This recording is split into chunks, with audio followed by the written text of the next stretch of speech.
नमस्कार। उत्तराखंड में पुलिस का नया निजाम कौन होगा, इसे लेकर चर्चाओं का बाजार गर्म है।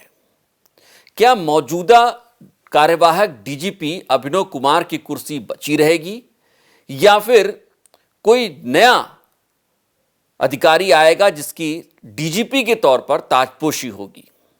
इस पूरे वीडियो में हम आपको बताएंगे कि इस पूरे मामले में क्या अपडेट है और किन किन का नाम चर्चाओं में सबसे आगे चल रहा है।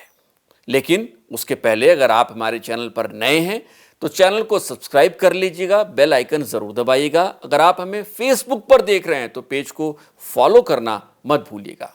दरअसल उत्तराखंड में पिछले तकरीबन 10-11 महीने से अभिनव कुमार डीजीपी के पद पर बैठे हुए हैं। अभिनव कुमार की ताजपोशी कार्यवाहक डीजीपी के तौर पर की गई थी। हालांकि आमतौर पर लोगों को यह जानकारी नहीं है कि वो कार्यवाहक डीजीपी के तौर पर यह कुर्सी संभाल रहे हैं और लोग उन्हें नियमित डीजीपी के तौर पर ही जान रहे हैं।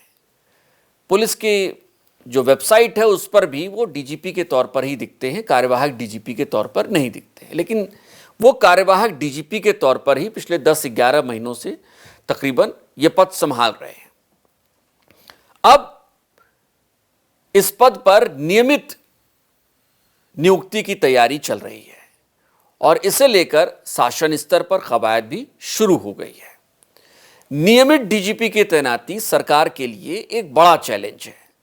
दरअसल डीजीपी की तैनाती पहले शासन स्तर से नाम भेजे जाते हैं, 5 नाम भेजे जाते हैं केंद्र को, यूपीएससी को। वहां से एक पैनल में देखा जाता है सारी रिक्वायरमेंट्स पूरी हो रही हैं। उसके बाद 3 नामों का पैनल वापस शासन को भेजा जाता है और उसमें से किसी एक नाम को शासन को सेलेक्ट करना होता है, उसको उसकी डीजीपी के पद पर तैनाती करनी होती है।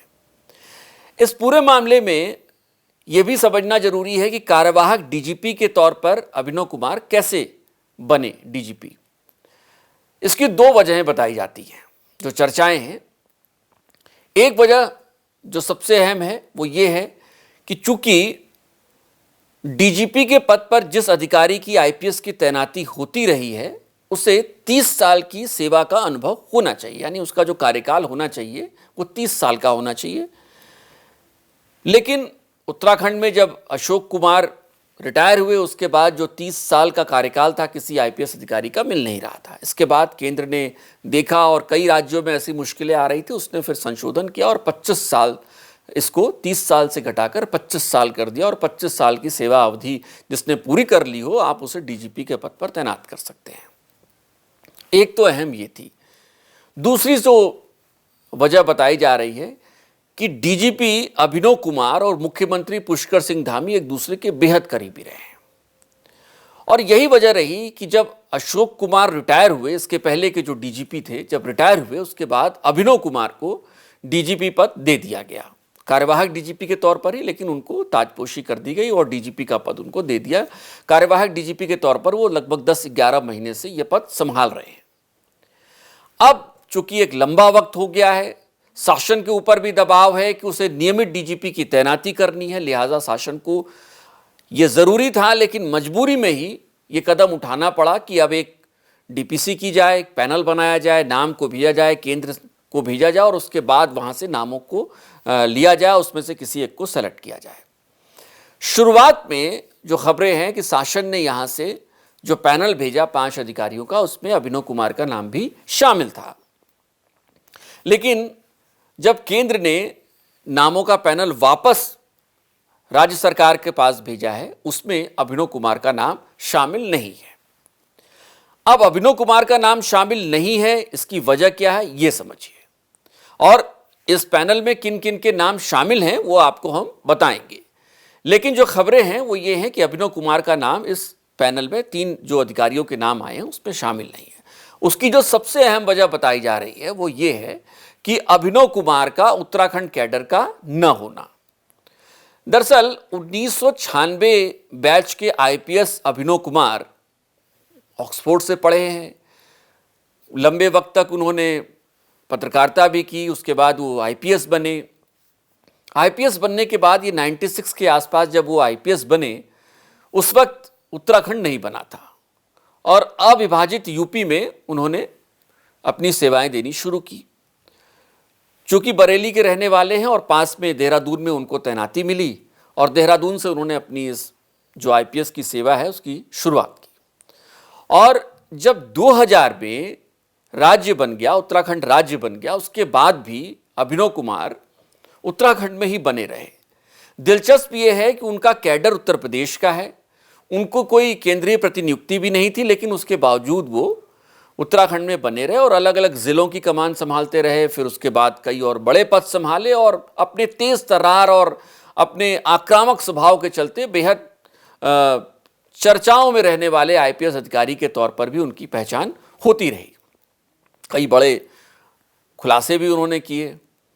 तो लेकर अगर अभिनव कुमार को हम बात करें तो यहाँ जो सबसे अहम बात निकल कर आती है कि उनका नाम पैनल में क्यों नहीं है, तो उसकी एक ही वजह दिखती है और वो है कि उनका उत्तराखंड कैडर का न होना। उत्तर प्रदेश कैडर के होने की वजह से उनका नाम इस पैनल में नहीं, चूंकि नियम ये कहते हैं कि जो भी डीजीपी बनेगा जिस राज्य का होगा, राज्य के कैडर का ही आईपीएस अधिकारी वहाँ का डीजीपी बनेगा। अब चूंकि वो है नहीं, इसलिए ये पैनल में उनका नाम शामिल नहीं है। अब सवाल यह है कि किन किन का नाम शामिल किया गया है। तो अभी तक जो खबरें हैं उसके मुताबिक सबसे आगे हैं दीपम सेठ, उसके बाद अमित सिन्हा और इसके अलावा पीवीके प्रसाद। ये 3 वो नाम हैं आईपीएस अधिकारियों के जिनमें से किसी एक को डीजीपी पद नियमित तौर पर यहां पर चुना जा सकता है और वो डीजीपी का पद यहां पर उत्तराखंड के डीजीपी का पद संभाल सकते हैं। लेकिन क्या कहानी सिर्फ इतनी पर है? क्या मुख्यमंत्री पुष्कर सिंह धामी अपने करीबी आईपीएस अधिकारी को उनका डीजीपी पद ऐसे ही जाने देंगे? यह बड़ा सवाल है। क्या कोई ऐसा समीकरण या कोई ऐसी तरकीब निकाली जाएगी कि डीजीपी अभिनव कुमार कार्यवाहक रहते हुए भी लंबे समय तक बने रहें और नियमित डीजीपी का पैनल आने के बाद भी उनकी ताजपोशी बनी रहे? सरकार चाहे तो कोई ऐसा रास्ता निकाल सकती है, इसमें कोई बड़ी बात नहीं है। जानकार बता रहे हैं कि कोई ऐसा रास्ता सरकार चाहे तो वो निकाल सकती है और कम से कम ऐसा रास्ता तो निकाल सकती है कुछ और वक्त तक डीजीपी के पद पर अभिनव कुमार बने रहे। तो अब देखना यह दिलचस्प होगा कि डीजीपी के पद पर, कार्यवाहक डीजीपी के पद पर जिस तरीके से अभिनव कुमार पिछले लंबे वक्त से लगभग 10-11 महीने से बने हुए हैं, क्या वो और लंबे वक्त तक बने रहते हैं या फिर नियमों के तहत सरकार और खुद मुख्यमंत्री पुष्कर सिंह धामी किसी नए अधिकारी को नियमित डीजीपी के तौर पर उसकी ताजपोशी कराते हैं? ये देखना दिलचस्प होगा। आज फिलहाल इतना ही। एक बार फिर से आपसे निवेदन है कि अगर आप हमें YouTube पर देख रहे हैं तो शासन सत्ता की ऐसी ही खबरों के लिए, अंदर की खबरों के लिए आप हमारे चैनल को सब्सक्राइब जरूर कर लीजिएगा, बेल आइकन जरूर दबा लीजिएगा और अगर आप हमें फेसबुक पर देख रहे हैं तो पेज को फॉलो करना मत भूलिए। नमस्कार।